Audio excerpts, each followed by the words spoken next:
الحمد للہ وحدہ والصلاة والسلام علی من لا نبی بعد وبعد۔ کل ہم نے ارکان اسلام شروع کیے تھے اور ان میں سے پہلا رکن یعنی شہادت اللہ الہ الا اللہ و ان محمد رسول اللہ، اس کے بارے میں ہم نے چند چیزیں پڑھی تھیں کہ یہ شہادت صرف زبان سے ادا کر دینے کا نام نہیں ہے، بلکہ اس کے معانی کا بھی انسان کو علم ہونا چاہیے، اور اس میں جو نفی اور اثبات موجود ہے اس کا بھی بندے کو پتہ ہونا چاہیے، اور اس کی جو شروط ہیں وہ بھی بندے کے علم میں بھی ہونی چاہیے اور انسان کو انہیں پورا بھی کرنا چاہیے۔ اگر انسان ان شرطوں کو پورا نہیں کرتا تو پھر اس کلمے کا فائدہ نہیں ہوگا۔ آگے آج کے سبق میں کلمہ کی شروط ہیں کہ آپ کلمہ پڑھتے ہیں تو کون کون سی شرطیں ہیں جو آپ کو کلمے کے فوائد ملنے کے لیے ضروری ہیں کہ آپ وہ شرطیں پوری کریں۔ وَأَمَّا شُرُوطُ لَا إِلَٰهَ إِلَّا اللَّهُ وَأَمَّا، اور جہاں تک شروط لا الہ الا اللہ، لا الہ الا اللہ کی جو شرطیں ہیں، فَهِيَ، تو وہ پہلی شرط العلم، ایسا علم، المنافی، جو اپوزٹ ہو، منافی ہو، للجہلی، جہالت کے، ایسا علم جو جہالت کے منافی ہو، یعنی بندے کو اس طرح علم ہو کہ اس کی جہالت دور ہو جائے۔ کلمہ کا معنی کیا ہے، اس کی شرطیں کیا ہیں، یہ سب کچھ بندے کے علم میں ہو۔ والیقین، اور ایسا یقین ہو، المنافی، جو اپوزٹ ہو، مخالف ہو، للشک کی، شک کے، اتنا یقین ہو کہ شک باقی نہ رہے، شک کے مخالف یقین ہو۔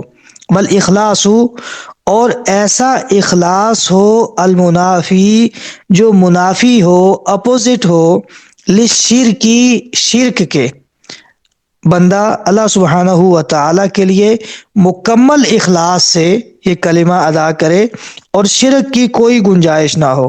والصدق، اور ایسی سچائی اس کے دل میں موجود ہو، المنافی، جو منافی ہو، للکذب، جھوٹ کے۔ والمحبت، اور ایسی محبت کے ساتھ یہ کلمہ پڑھا جائے، یہ گواہی دی جائے، المنافیت، جو منافی ہو، للبغض، نفرت کے، اتنی محبت کے ساتھ یہ کلمہ پڑھا جائے، یہ گواہی دی جائے کہ نفرت کی کوئی گنجائش باقی نہ ہو۔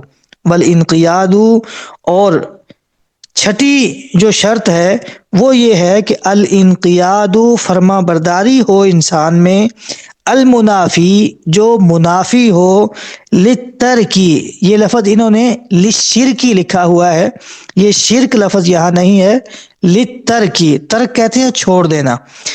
بندہ اتنی فرما برداری کے ساتھ کلمہ پڑھے، المنافی للترکی، جو اللہ کے احکامات پر عمل کو چھوڑ دینے کے متضاد ہو، اس کے اپوزٹ ہو۔ والقبول، اور ایسی قبولیت ہو، المنافی، جو منافی ہو، اپوزٹ ہو، للرد، کسی بات کا انکار کر دینے کے۔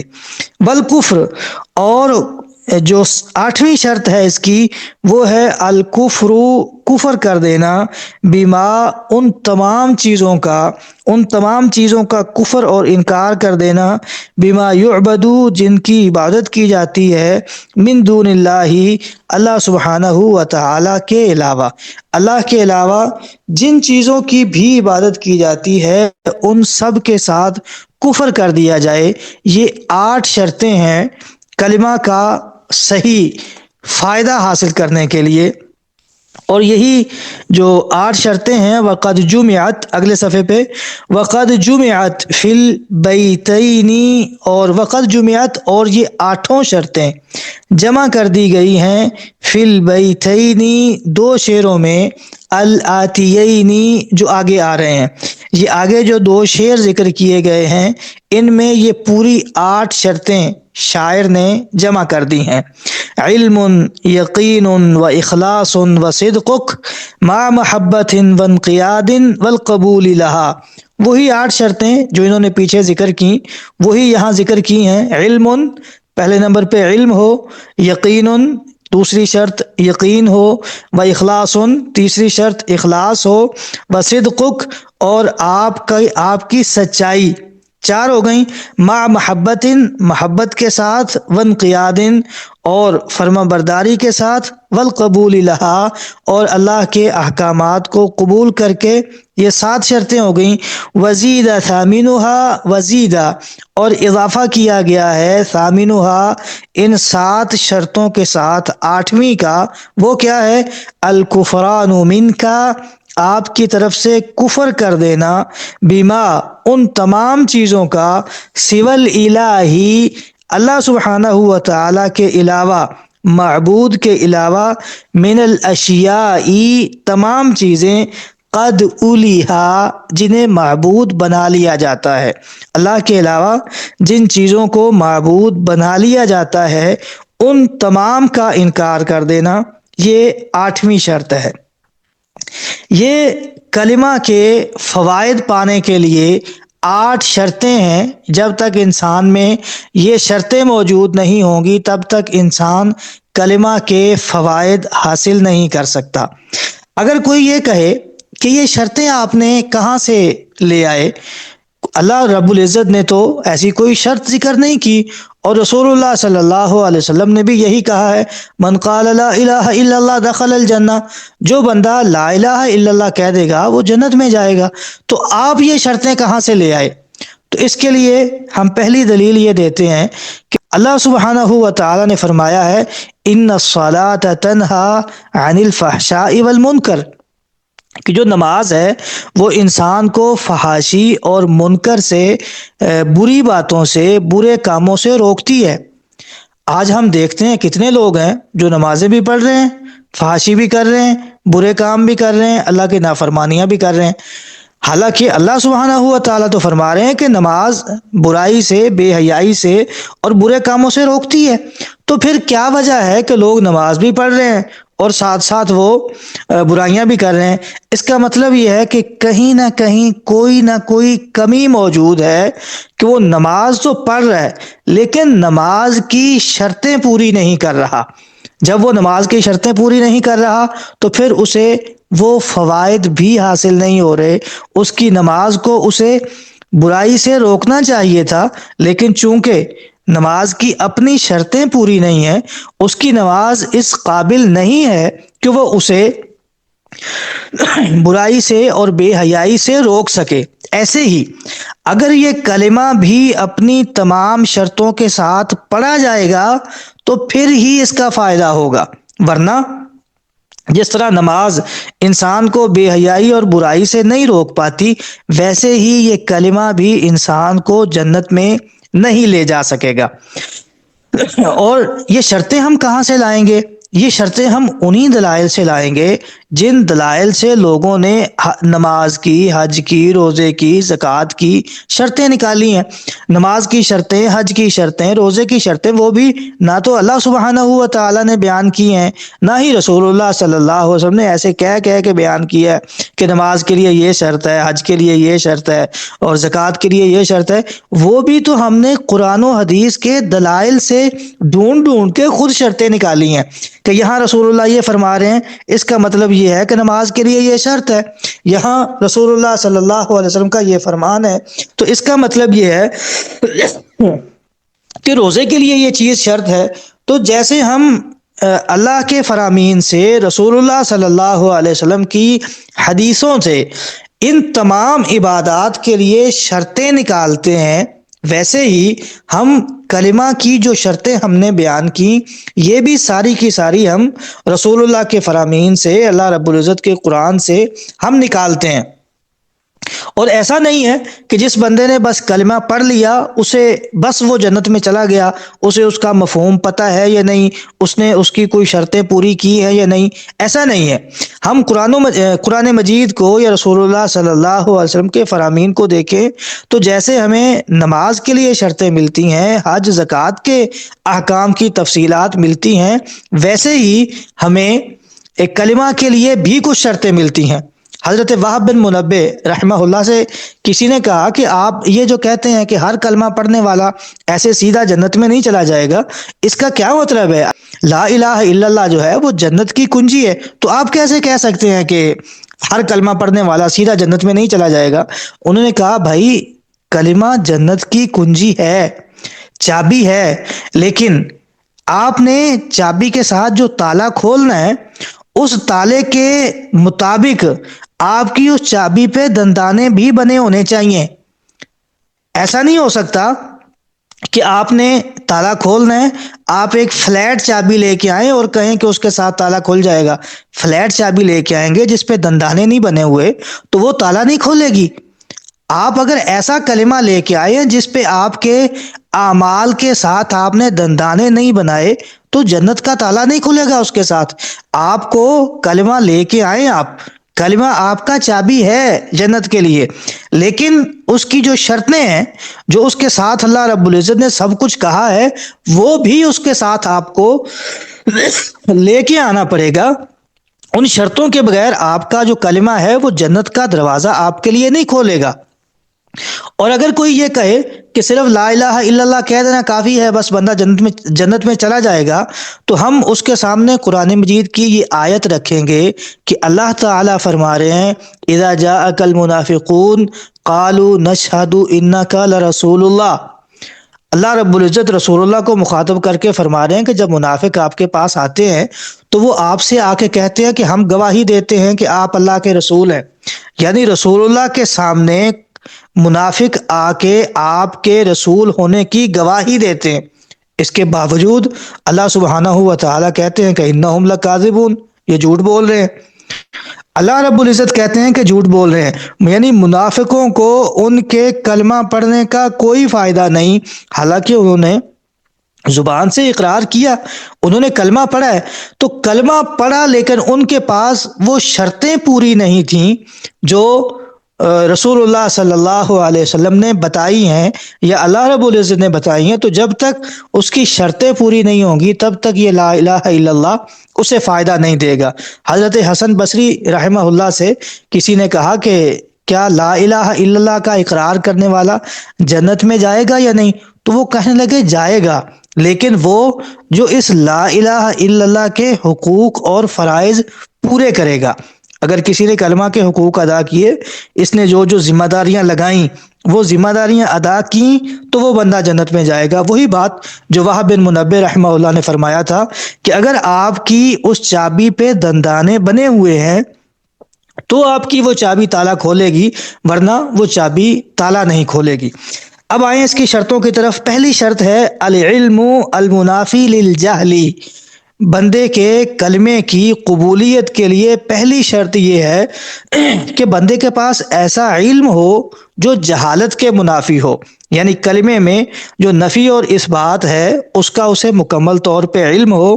اس کا معنی کیا ہے، اللہ کی توحید کا مطلب کیا ہے، اللہ کو عبادت میں کیسے منفرد رکھنا ہے، کس کی عبادت کرنی ہے کس کی نہیں کرنی، یہ ساری باتیں اگر بندے کے علم میں ہوں گی اور اسے ان ساری باتوں میں سے کسی چیز میں بھی جہل نہیں ہوگا تو پھر ہم کہہ سکتے ہیں کہ یہ بندہ اللہ سبحانہ و تعالیٰ کی گواہی جو دے رہا ہے یا رسول اللہ صلی اللہ علیہ وسلم کے بارے میں جو گواہی دے رہا ہے اس میں یہ سچا ہے، کیونکہ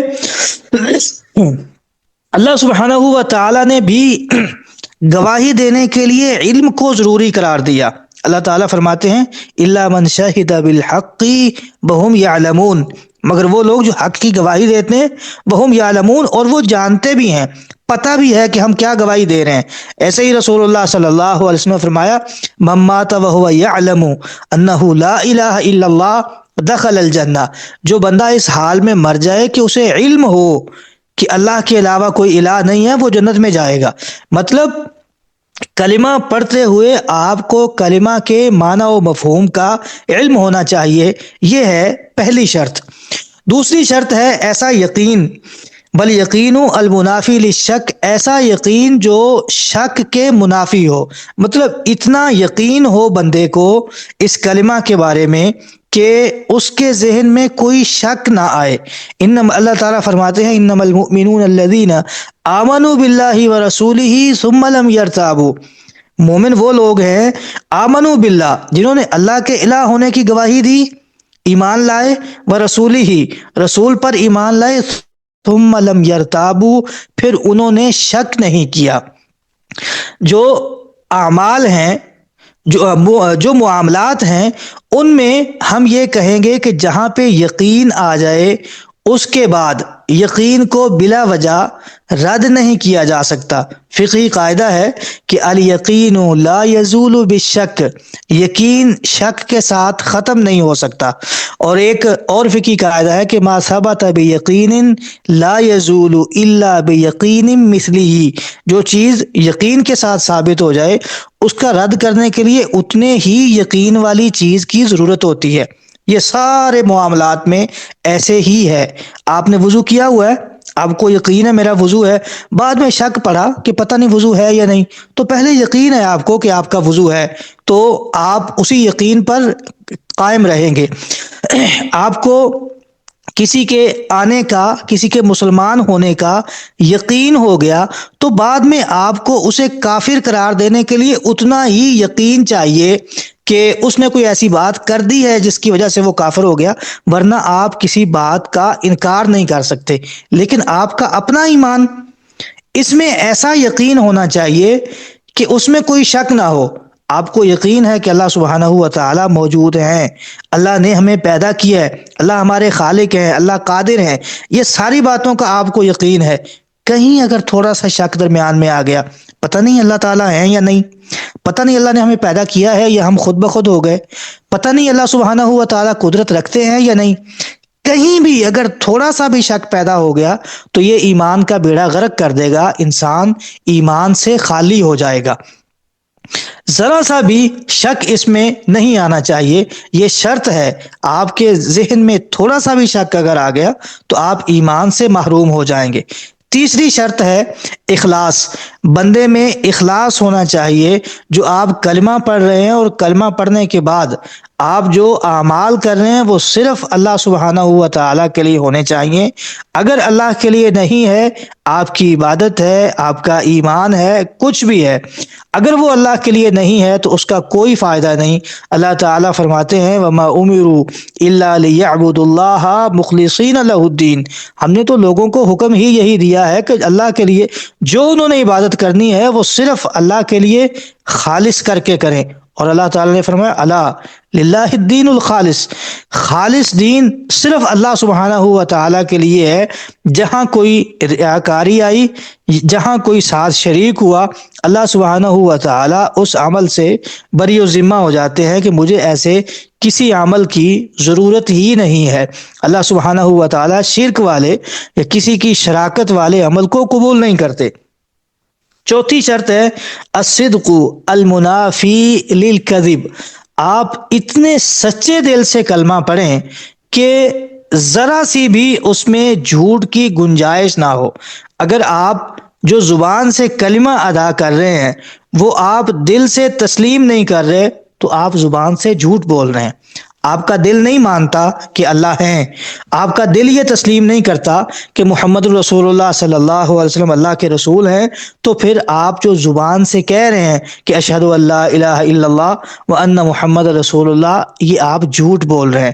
اگر یہ آپ جھوٹ بول رہے ہیں تو پھر آپ کے اس کلمے کا کوئی فائدہ نہیں ہے۔ پانچویں شرط ہے ایسی محبت جو بغض اور نفرت کے منافی ہو۔ آپ کو اللہ سبحانہ و تعالی سے محبت ہونی چاہیے۔ آپ کا کلمہ تب قابل قبول ہے جب آپ کے دل میں اللہ سبحانہ و تعالیٰ کے لیے محبت بھی پیدا ہو۔ اللہ تعالیٰ فرماتے ہیں والذین آمنوا اشد حبا للہ، جو لوگ اللہ کی ذات پہ ایمان رکھتے ہیں وہ اللہ سبحانہ و تعالیٰ کے ساتھ سخت ترین محبت بھی کرتے ہیں۔ تو اللہ سبحانہ و تعالیٰ کی محبت آپ کے ایمان کے لیے شرط ہے۔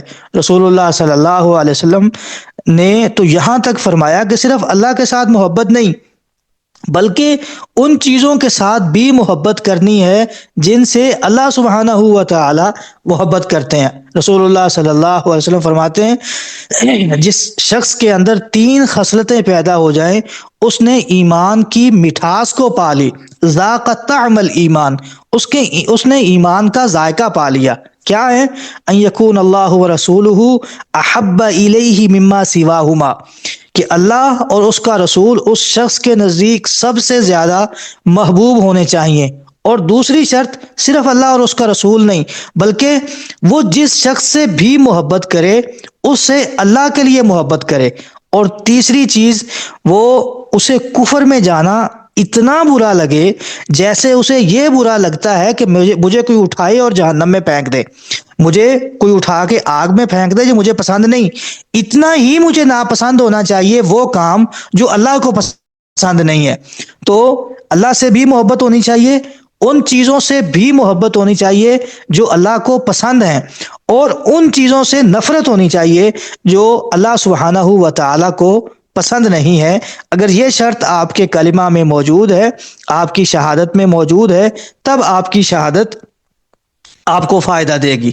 چھٹے نمبر پہ آپ میں اتنی اطاعت پائی جاتی ہو کہ آپ اللہ سبحانہ و تعالیٰ کی نافرمانی کا نہ سوچیں۔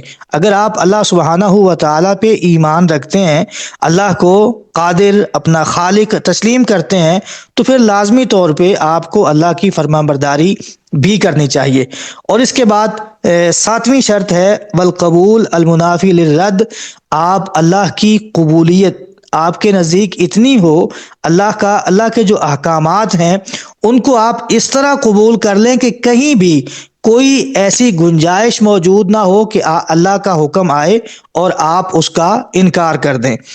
8ویں شرط یہ ہے کہ آپ ان تمام معبودان باطلہ کا انکار کر دیں جن کی اللہ سبحانہ و تعالی کے علاوہ عبادت کی جاتی ہے۔ یہ ہم کل بھی پڑھ چکے ہیں کہ جہاں اس بات ہے وہاں اس بات سے پہلے نفی ہے۔ اللہ تعالیٰ فرماتے ہیں فَمَن يَكْفُرْ بِالطَّاغُوتِ وَيُؤْمِن بِاللَّهِ فَقَدِ اسْتَمْسَكَ بِالْعُرْوَةِ الْوُثْقَى، طواغیت کا انکار کریں گے پھر اللہ پہ ایمان لائیں گے تب آپ کا ایمان قابل قبول ہے۔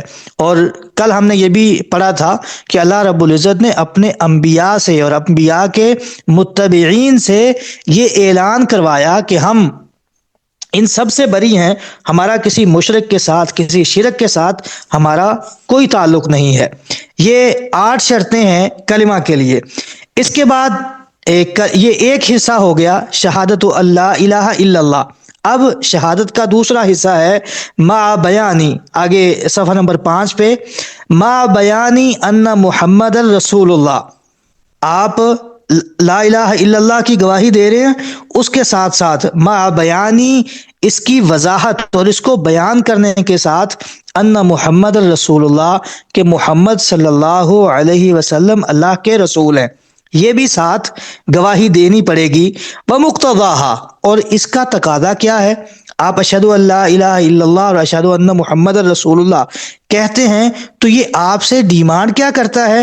تصدیقہ، کہ آپ رسول اللہ صلی اللہ علیہ وسلم کی تصدیق کریں، آپ کو سچا تسلیم کریں، فیما اخبارہ، جو آپ نے خبریں دی ہیں، آپ نے جو بتایا ہے آپ تسلیم کریں کہ رسول اللہ نے سچ بتایا۔ جیسے حضرت ابوبکر صدیق سے لوگوں نے کہا کہ وہ جس نبی کے پیچھے تم لگے پھر رہے ہو، وہ نبی کہتا ہے کہ میں ایک رات میں یہاں سے فلسطین تک گیا اور فلسطین سے آگے آسمانوں تک گیا اور پھر ایک ہی رات میں واپس بھی آ گیا۔ تو حضرت ابوبکر صدیق رضی اللہ تعالیٰ عنہ کہنے لگے اگر انہوں نے کہا ہے تو سچ کہا ہے۔ مطلب رسول اللہ صلی اللہ علیہ وسلم کی ذات کی گواہی دینے کا تقاضا یہ ہے، تصدیقہ فیما اخبر، آپ نے جو خبر دی ہے اس میں آپ کی تصدیق کریں کہ آپ جھوٹ بول ہی نہیں سکتے، آپ نے جو کہا ہے وہ سچ کہا ہے۔ وطاعتہ، اور آپ صلی اللہ علیہ وسلم کی اطاعت کی جائے، فیما، ان تمام چیزوں میں، امارا، جو آپ صلی اللہ علیہ وسلم نے حکم دیا، آپ نے جو حکم دیا اس میں آپ کی فرما برداری کی جائے۔ وجتنابو، اور اجتناب کیا جائے، ما، ان تمام چیزوں سے، نہا، آپ صلی اللہ علیہ وسلم نے منع کر دیا، عنہ، جن چیزوں سے، وزجرا، اور آپ نے ڈانٹ دیا، جن چیزوں سے آپ نے منع کیا یا ڈانٹ دیا ان تمام چیزوں سے اجتناب کیا جائے۔ وَأَلَّا يُعْبَدَ، اور نہ عبادت کی جائے، اللہ سبحانہ و تعالی کی، اللہ کی عبادت بھی نہ کی جائے، الا، مگر، بیما، اس طریقے کے مطابق، شرعہ اللہ، جس کو اللہ نے مشروع کیا ہے، عز وجل، اللہ عز وجل نے جس طریقے کو مشروع کیا ہے، ورسولہ، اور اللہ کے رسول نے۔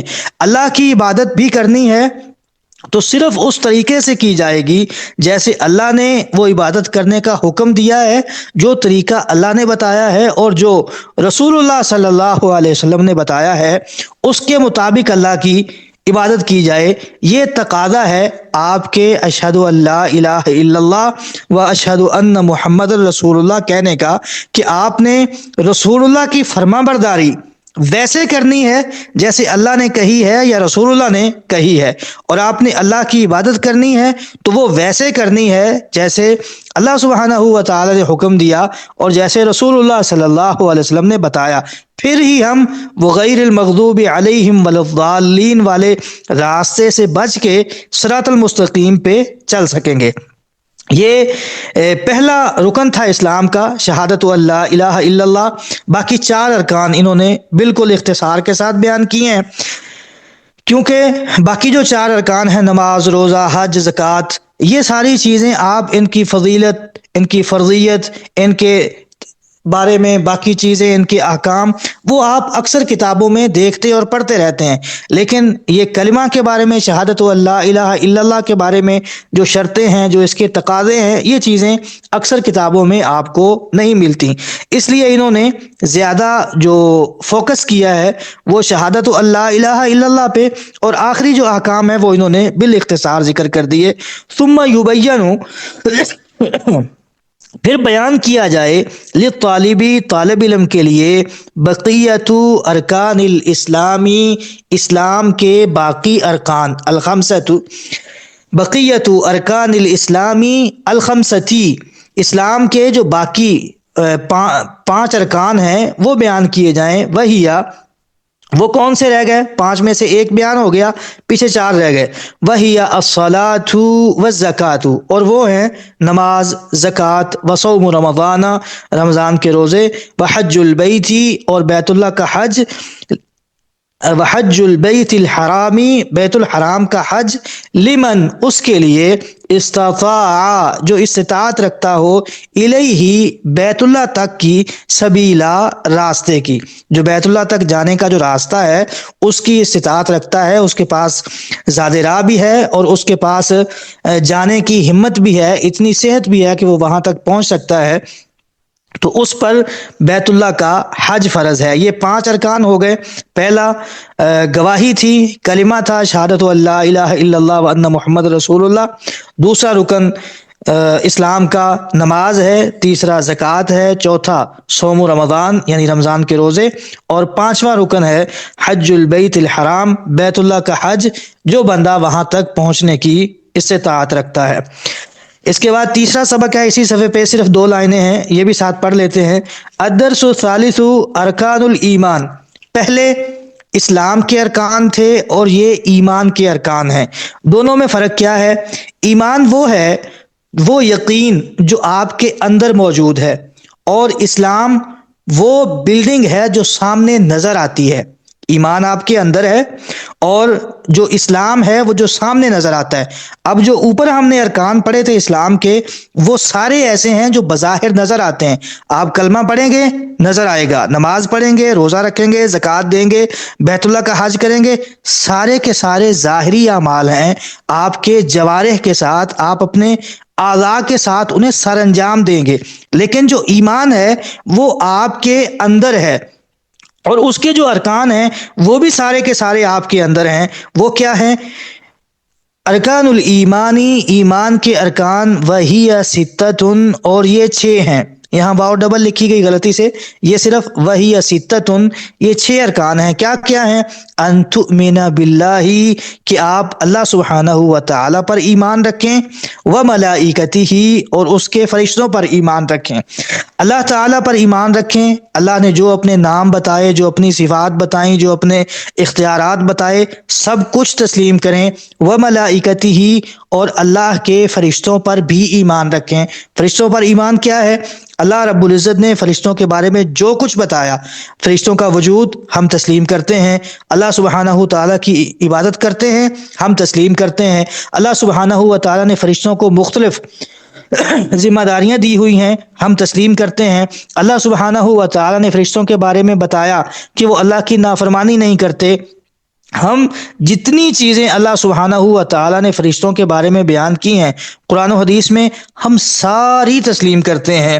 یہ آپ کا ایمان ہے کہ آپ اللہ رب العزت پر ایمان لانے کے بعد اللہ کے وجود کو، اللہ کے اختیارات کو، اللہ کے خالق و مالک ہونے کو تسلیم کرنے کے بعد اللہ سبحانہ و تعالی نے جو فرشتے پیدا کیے انہیں بھی تسلیم کریں۔ وکتبہ، اور اللہ کی کتابوں کو بھی تسلیم کریں، اللہ کی کتابوں پر بھی ایمان لائیں۔ کون سی کتابیں؟ جو اللہ رب العزت نے نازل کی ہیں۔ چار کتابیں وہ ہیں جو اللہ سبحانہ و تعالی نے کتابیں نازل کی ہیں، اور اس کے علاوہ کچھ چھوٹے چھوٹے صحیفے اور اس طرح کی چیزیں اللہ نے جو سابقہ انبیاء پہ نازل کی تھیں۔ حضرت موسیٰ علیہ السلام پہ تورات نازل ہوئی، داود علیہ السلام پہ زبور نازل ہوئی، حضرت عیسیٰ علیہ السلام پہ انجیل نازل ہوئی، اور اس کے علاوہ کچھ اور ابراہیم علیہ السلام پہ کچھ صحیفے نازل ہوئے، کچھ حضرت موسیٰ علیہ السلام پہ صحیفے نازل ہوئے، کچھ اور انبیاء پہ۔ ہم سب صحیفوں، سب کتابوں پہ ایمان رکھتے ہیں، لیکن ان صحیفوں پہ ایمان لانے کا مقصد صرف یہ ہے کہ ہم یہ تسلیم کرتے ہیں کہ ان پر اللہ نے جو نازل کیا تھا وہ سچ تھا، اور ان امتوں کے لیے اس کے احکامات پر عمل کرنا ضروری تھا۔ ہمارے لیے صرف اتنا تسلیم کر لینا کافی ہے کہ اللہ سبحانہ و تعالی نے جو نازل کیا تھا وہ ٹھیک تھا۔ اس وقت تورات کے نام پہ، انجیل کے نام پہ، عہد نامہ قدیم یا جدید کے نام پہ جو کچھ موجود ہے، کیا یہ وہی ہے جو اللہ نے نازل کیا تھا؟ یہ ہم تسلیم نہیں کرتے۔ اس میں کئی ایسی چیزیں ہیں جو اس بات کی گواہی دیتی ہیں کہ یہ اللہ کا کلام نہیں ہے، اور قرآن مجید بھی کئی جگہ پہ اس بات کی گواہی دیتا ہے کہ ان ظالموں نے اپنی کتابیں بدل ڈالیں۔ تو ان کتابوں کے بارے میں ہم صرف اتنا ایمان رکھیں گے کہ وہ اللہ نے نازل کی تھیں، اور بعد میں لوگوں نے ان میں تبدیلیاں کر لیں۔ جو کچھ اللہ نے نازل کیا تھا وہ اللہ نے سچ نازل کیا تھا۔ اس کے بعد اگلا جو رکن ہے وہ ہے وَرُسُلِهِ، اور اللہ کے رسولوں پر ایمان لانا۔